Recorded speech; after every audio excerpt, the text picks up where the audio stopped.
The good starting point for clowns is the story of my great aunt. The first time I met her, I was probably 5, and she drove up to our house in this big pink car.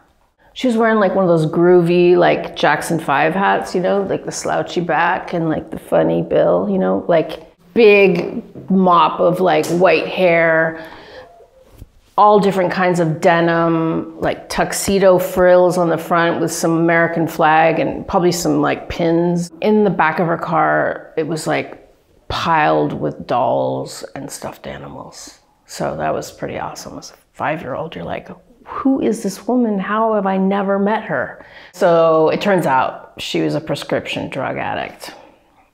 And then like 10 years later, she got hit by a bread truck and she died, unfortunately.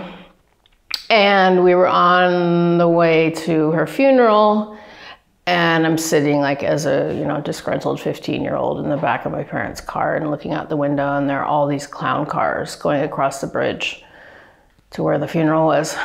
And I was like, there's no way. It's a total coincidence. There's no way that these clowns are coming to this funeral. And we got to the cathedral, and the whole parking lot was full of clown cars. And then we went into the cathedral, and there were clowns everywhere in full like rainbow wigs and, you know, all the weird clown things. And she was kind of clowned up in the casket. It was an open casket.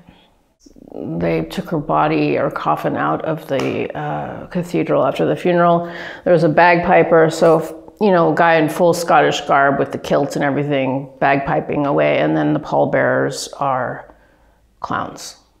I definitely feel like I have clown tendencies. Like, I kind of, like, I'm getting ready for this, and I'm like, what am I gonna wear? I'm like, oh, I know what I'm gonna wear. I'm gonna wear my baboon thing and my striped pants. They're a little bit short. And then I was like, oh my God, I look like a clown. And then I realized like all the things I'm really drawn to are very like sort of stereotypical, circusy and clowny. I think that telling stories, these strange personal stories, is what I'm trying to do with my art at the moment. And it started out with collage, from photography to collage. I want to do like a little series, or a series, on this, what I remember about this funeral and this woman. And I'm starting off with a portrait of her.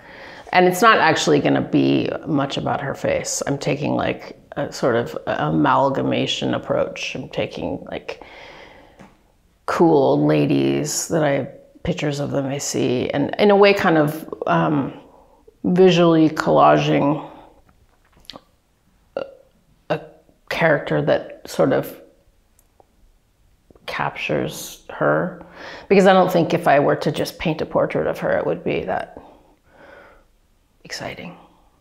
I kind of feel like when I do collage that I'm like speaking in tongues in a way. Like I don't actually really think about it. It just kind of comes out. And that kind of bothers me because it feels like it's like maybe luck. And I don't want to get lucky. I want to be good. Because I like to do a lot of something and then like announce it and then go, see, and look what I have done. You thought I was doing nothing, and I've done all this. I really have lived my life in a way where I have tried just about everything I've ever thought I wanted to try. Everything I've ever done has been creative, but as I get older, I get closer and closer and closer to like the real thing. Like I graduated from high school and I was like, I don't want to go to college yet. I'm going to become a hairdresser. I was a hairdresser. Then I worked as an editorial assistant at an art book printer. And then I was a teacher and taught refugees for a while. And then I became a photographer, and I was a photographer for a long time. And then I left Seattle and I was like, I don't want to be a photographer anymore. And it's the perfect place to not be a photographer, where nobody knows me, because I could never escape that in Seattle. I would always be a photographer in Seattle.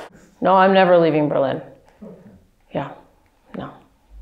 No, that's the other thing is I feel like I'm finally comfortable in a place, and I always felt so uncomfortable in America, even though I'm American. I felt like I never fit in any way. And it's so much better to not fit in a place where you actually don't fit in. It's kind of comforting, because it feels sad to be in your country and be like, this is not me, and nobody gets me, and I feel stuck. So I think my entire life, like all the things I've done, I've always been trying to kind of escape this, get out, get out, get out. And so I've done it with lots of different occupations. Just gotta go for it. Because guess what? We're all gonna die someday.